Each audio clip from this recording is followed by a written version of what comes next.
Hello guys, welcome to Edu Ankuran. मैं हूं आपका दोस्त अश्विनी कुमार। और जो जेपीएससी की जो परीक्षा हुई 17 मार्च को, तो आज का वीडियो जो है 17 मार्च को जो जेपीएससी की परीक्षा हुई है, तो जेपीएससी का पेपर 2 जो है उसका एनालिसिस आज की इस वीडियो में आपके सामने रखा जा रहा है। आज का वीडियो, अभी का जो वीडियो है वो पार्ट 1 है। आप लोग मैच कीजिए कि कितना क्वेश्चंस आप लोग सही किए हैं। इसका बहुत जल्द पार्ट 2 आज ही रात को शायद या फिर कल तक अपलोड कर दिया जाएगा। चलिए आज के वीडियो को शुरू करते हैं। पहला प्रश्न है, नागवंशी शासन व्यवस्था के बारे में निम्न में से कौन सा कथन सही नहीं है? तो इसका करेक्ट आंसर हो जाएगा ऑप्शन नंबर बी, परहा के पारंपरिक प्रमुख मानकी का पदनाम बदलकर ठाकुर कर दिया गया था। ऐसा कुछ भी नहीं हुआ था। ठीक है, चलिए दूसरा क्वेश्चन है, करटाहा का संबंध निम्नलिखित में से किससे है? तो करटाहा का संबंध ऑप्शन नंबर डी हो जाएगा, ढोकलो सोहर से है। चलिए आगे बढ़ रहे हैं। मुंडा शासन व्यवस्था में महतो निम्नलिखित में से किस भूमिका में मुख्यतः रहते हैं? तो तीसरा का करेक्ट आंसर हो जाएगा ऑप्शन नंबर बी, ग्रामीणों तक महत्वपूर्ण सूचनाएं पहुंचाना। ये मुंडा में शासन व्यवस्था में महत्व का काम रहता है। चलिए आगे बढ़े। मांझी परगना शासन व्यवस्था में उप प्रधान होता है, कौन होता है? तो इसका करेक्ट आंसर हो जाएगा ऑप्शन नंबर बी, जोग मांझी होता है। चलिए आगे बढ़ रहे हैं। उरांव शासन व्यवस्था में गांव का प्रधान कौन होता है? तो इसका करेक्ट आंसर हो जाएगा ऑप्शन नंबर बी, महतो होता है। छठा क्वेश्चन है, मुंडा मानकी व्यवस्था से संबंधित निम्न में से कौन सा कथन सही, देखिए यहां नहीं है लिखा हुआ है। ठीक है, क्वेश्चन क्या है? सही नहीं है। तो इसका करेक्ट आंसर हो जाएगा ऑप्शन नंबर डी, वसूली राजस्व में मानकी को कोई अंश नहीं मिलता है। ऑप्शन नंबर डी हो जाएगा इसका करेक्ट आंसर। चलिए आगे बढ़ रहे हैं। नाया किस जनजाति पंचायत के मुखिया का नाम है? तो इसका करेक्ट आंसर हो जाएगा ऑप्शन नंबर बी, बिरहोर। चलिए आगे बढ़ रहे हैं। पहाड़िया जनजाति व्यवस्था में गांव के प्रमुख को क्या कहा जाता है? तो पहाड़ी, उसमें भी गांव के प्रमुख को मांझी कहा जाता है। ऑप्शन नंबर डी होगा। चलिए आगे बढ़ रहे हैं। नागवंशावली के अनुसार नागवंशी राज्य की राजधानी को सुतियांबे से चुटिया ले जाने का काम किस राजा ने किया था? तो प्रताप राय ने किया था। ऑप्शन नंबर ए जो हो जाएगा वो सही हो जाएगा, नृपति प्रताप राय। आगे बढ़ रहे हैं। क्वेश्चन नंबर 10, 1855-56 के हूल का नेतृत्व हजारीबाग में किसने किया था? तो इसका करेक्ट आंसर हो जाएगा ऑप्शन नंबर डी, लुबिया मांझी और बैरू मांझी ने किया था। क्वेश्चन नंबर 10 हो गया। चलिए अब अगला बढ़ते हैं। क्वेश्चन नंबर 11, छोटा नागपुर कैथोलिक सभा के पहले अध्यक्ष कौन थे? तो इसका करेक्ट आंसर हो जाएगा ऑप्शन नंबर बी, बोनीफेस लकड़ा थे। ठीक है, 11 नंबर का क्या हो जाएगा? ऑप्शन नंबर बी, बोनीफेस लकड़ा। आगे है, रामजीत हांसदा, बुधराय किस्कू और चंद्राय टुडू निम्नलिखित में से किस आंदोलन से जुड़े हुए थे? तो इसका करेक्ट आंसर देखिए होना चाहिए ऑप्शन नंबर सी, व्यक्तिगत सत्याग्रह, इससे जुड़े हुए थे। चलिए आगे बढ़ रहे हैं। 13 नंबर क्वेश्चन, झारखंड क्षेत्र स्वशासी परिषद के गठन का निर्णय कब हुआ? तो इसका निर्णय कब हुआ था? तो 13 का हो जाएगा correct answer option number D, 13 दिसंबर 1994 को हुआ था। चलिए आगे बढ़ रहे हैं। असहयोग आंदोलन, क्वेश्चन नंबर 14 है, असहयोग आंदोलन के नायक गोपबंधु दास का संबंध निम्न में से किस क्षेत्र से है? तो इसका करेक्ट आंसर हो जाएगा ऑप्शन नंबर सी, हजारीबाग से है। चलिए आगे बढ़ रहे हैं। छोटा नागपुर विकास प्राधिकरण और संथाल परगना विकास प्राधिकरण की स्थापना किस वर्ष हुई थी? तो 15 नंबर क्वेश्चन जो है ये किस वर्ष हुई थी, ये थोड़ा सा डाउट है। तो इसको जब आंसर किया आएगा, आयोग क्या आंसर देखता है, क्योंकि दोनों को कंबाइन करके बोला जा रहा है, तो इसीलिए थोड़ा सा इसमें कंफ्यूजन है। चलिए आगे बढ़ रहे हैं। इसको आप लोग जब आंसर किया जाएगा तो उसको मैच किया जाएगा। चलिए आगे बढ़ रहे हैं। क्वेश्चन नंबर 16, उरांव जनजाति में बच्चों के विवाह के समय मां के गोत्र में कितनी पीढ़ी तक विवाह वर्जनीय होता है? तो इसका करेक्ट आंसर हो जाएगा 16 का ऑप्शन नंबर डी, 3 पीढ़ी तक होता है। ठीक है, 3 पीढ़ी होगा इसका। चलिए आगे बढ़ रहे हैं। मुंडा महिलाओं का प्रचलित परिधान क्या है? तो ऑप्शन नंबर डी, परिया है। ठीक है, इससे तो संबंधित शायद कुछ गाना वाना भी है। चलिए आगे बढ़ रहे हैं। झारखंड के तीसरे राज्यपाल कौन थे? तो देखिए तीसरे राज्यपाल जो थे ना, वो ऑप्शन नंबर इसका हो जाएगा option number B, Ved Marwah थे।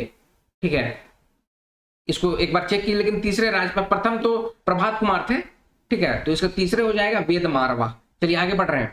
19 नंबर क्वेश्चन, 2022-23 के बजट में झारखंड सरकार ने सबसे ज्यादा पैसा जो 13.54% शिक्षा पर खर्च किया था। ठीक है, तो इसका करेक्ट आंसर हो जाएगा ऑप्शन नंबर सी, शिक्षा पर खर्च किया था। ठीक है, चलिए अगला है 20। यहाँ कंटाहा होता है। ठीक है, हम लोग को कंटाहे ना बोलते हैं भाई।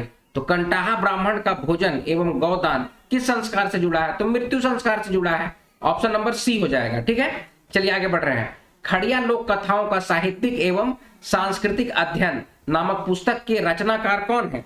तो इसका करेक्ट आंसर हो जाएगा ऑप्शन नंबर ए, रोज केरकेट्टा है। आगे है, निम्न नृत्यों में से कौन सा सरहुल के समय पर आयोजित किया जाता है? तो देखिए, सरहुल के समय हम लोग जतरा करते हैं। ठीक है, लेकिन जदुर भी होता है, तो ये दोनों में थोड़ा सा कंफ्यूजन है। ठीक है, तो इसका होना चाहिए जतरा ही किया जाता है। ठीक है, लेकिन जतुर भी होता है, तो इसको दिमाग में रखें। लेकिन इसका करेक्ट आंसर होना चाहिए जतरा। हालांकि आंसर किया आएगा तो उस पर हम लोग ध्यान देंगे। चलिए आगे बढ़े। सामान्यतः विवाह के अवसर पर गाए जाने वाला एक लोकगीत है, तो क्या है? ऑप्शन नंबर बी, डोमकच है। ठीक है, तो इसका क्या हो जाएगा? Option number B, Domkach. Betla राष्ट्रीय उद्यान के लिए संरक्षित है। किसके लिए संरक्षित है? तो बाघों के लिए संरक्षित है। चलिए आगे बढ़ रहे हैं। झारखंड के समस्त जनजातियों में सर्वाधिक जनसंख्या किसकी है? तो देखिए, सर्वाधिक जनसंख्या अगर सिर्फ झारखंड का बोला गया है ना, तो संथालों की होती है। 25 का हो जाएगा ऑप्शन नंबर बी। और अगर इंडिया में अगर कहा जाएगा तो इंडिया में तो शायद भील है, फिर गोंड है, फिर संथाल है, ऐसे करके आता है। तो ये सब आप लोग जानते होंगे ज्यादातर। इसका लेकिन करेक्ट आंसर हो जाएगा option number B, Santhal. Nagpuri के प्रथम ज्ञात कवि कौन है? कई बार बताया गया है, रघुनाथ नृपति। ठीक है, चलिए आगे बढ़ते हैं। 1886 ईस्वी में भीमराव सोलंकी ने कौन सी व्याकरण ग्रंथ बनारस से प्रकाशित किया था? तो 27 का हो जाएगा तशीश समूल किया था। ठीक है, आगे बढ़ रहे हैं। 28 नंबर क्वेश्चन में क्या बोला जा रहा है? नागपुरी में लिखा गया पुस्तक नागवंशावली के लेखक कौन थे? बेनीराम महता। कई बार आपको बतलाया गया है। चलिए आगे बढ़ रहे हैं। 29, 17वीं शताब्दी में रचित जगरामी रामायण किस भाषा की एक सुंदर कृति थी? तो 29 नंबर का आंसर हो जाएगा ऑप्शन नंबर ए, कुरमाली में यह लिखा गया था। चलिए आगे बढ़ रहे हैं। पंडित रामजीत सिंह बल्लभ द्वारा खड़ी बोली में रचित कविता पुस्तक का नाम क्या था? तो उसका नाम था ऑप्शन नंबर, इसका हो जाएगा भाग्य चक्र। ऑप्शन नंबर बी, भाग्य चक्र। चलिए आगे बढ़ रहे हैं। प्रारंभ में सेंट कोलंबा कॉलेज हजारीबाग किस नाम से जाना जाता था? तो option number A, Dublin university mission college के नाम से जाना जाता था। चलिए आगे बढ़ रहे हैं। झारखंड के नेतरहाट आवासीय विद्यालय नेतरहाट के संबंध पर विचार करें। तो इसमें जो इसका जो करेक्ट आंसर हो जाएगा ये हो जाएगा ऑप्शन नंबर सी, 1, 2 और 3 इसमें जो ऑप्शन दिया गया है। इसकी स्थापना 1954 में हुई थी, 60 विद्यालय के साथ हुआ था। प्राचार्य का नाम चार्ल्स नेपर था, लेकिन ये गुमला जिला में नहीं है, ये लातेहार में पड़ जाता है। ठीक है, चलिए आगे बढ़ रहे हैं। 33, निम्न में से किस तिथि को Indian school of mines Dhanbad की स्थापना की गई थी? इसका करेक्ट आंसर हो जाएगा ऑप्शन नंबर बी, 9 दिसंबर 1926 को हुआ था। आजादी के पहले हुआ था भाई। ठीक है, झारखंड, अगला क्वेश्चन है 34। झारखंड के किस शहर में मोहन कुमार मंगलम स्टेडियम स्थित है? तो ये बोकारो स्टील में है। ऑप्शन नंबर 34 का हो जाएगा option number C, Bokaro steel city में ये है। चलिए अगला प्रश्न पे चलते हैं। झारखंड के नीरज मिश्रा शतरंज से किस खेल से संबंधित है? ऑप्शन नंबर ए, शतरंज से है। चलिए आगे बढ़ रहे हैं। भारतीय हॉकी टीम ने जयपाल सिंह के प्रथम कप्तानी में 1928 के ओलंपिक खेल में कौन सा मेडल प्राप्त किया था? ठीक है, तो उसमें स्वर्ण पदक प्राप्त किया था।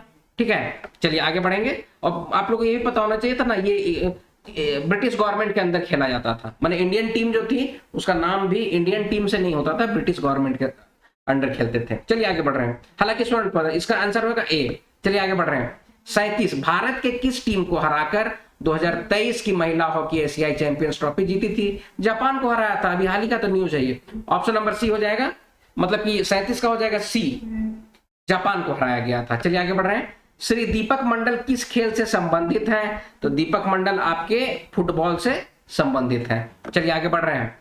किस प्रकार भारतीय परिसीमन अधिनियम के प्रावधान छोटा नागपुरी काश्तकारी अधिनियम 1908 के अंतर्गत आने वाले सभी मुकदमों, अपीलों एवं आवेदन पत्रों पर लागू होते हैं? तो किस प्रकार होते हैं? ठीक है, तो इसका करेक्ट आंसर हो जाएगा ऑप्शन नंबर बी, लागू होंगे। लेकिन कहां तक, जहां तक इसके प्रावधान सीएनटी एक्ट 1908 से असंगत ना हो। तो इसका करेक्ट आंसर हो जाएगा ऑप्शन नंबर बी, 39 का होगा ऑप्शन नंबर बी। चलिए आगे बढ़ रहे हैं। अच्छा ये मैं बता देता हूं कि ये सेट ए है, सेट भी होता है ना, बुक का सेट होता है शायद, सेट ए से संबंधित है ना, ये सेट ए है, उसी को सॉल्व किया जा रहा है, क्योंकि हो सकता है कि आप लोग का क्वेश्चन मैच नहीं कर रहा होगा। सेट ए का है ये, ठीक है। चलिए सेट ए में क्वेश्चन पेपर में 40वां क्वेश्चन जो है, छोटा नागपुर काश्तकारी अधिनियम 1908 की धारा 139 अथवा धारा 139(2) के खंड 7 के अंतर्गत उपायुक्त द्वारा किसी मुकदमे में पारित आदेश के विरुद्ध अपील कहां किया जा सकता है। तो कहां किया जा सकता है, तो इसका करेक्ट आंसर हो जाएगा ऑप्शन नंबर सी।